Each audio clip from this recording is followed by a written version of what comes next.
अस्सलाम वालेकुम दोस्तों, आप लोगों को बताते चलें कि मेरे प्यारे भाइयों, पूरे पाकिस्तान में अचानक आज एक बड़ी तब्दीली आने वाली है। तो दोस्तों पंजाब की बात करें तो दोस्तों पंजाब में महकमा मौसमियात ने एक बहुत ही बड़ा खतरनाक हाई अलर्ट जारी कर दिया है।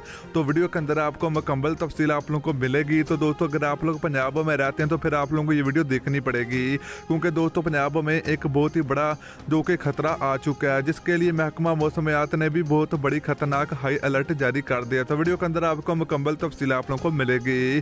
तो दोस्तों से पहले अगर आपने अभी तक इस वीडियो को लाइक नहीं किया तो वीडियो को लाइक करें, चैनल को सब्सक्राइब करें, बेल आइकन जरूर इनेबल करें ताकि आप लोगों को मजीद वीडियो का नोटिफिकेशन मिलता रहेगा। तो चलिए मेरे प्यारे भाइयों, आप लोगों को बताते चलें कि महकमा मौसमियात ने एक बहुत ही बड़ा खतरनाक हाई अलर्ट जारी कर दिया है।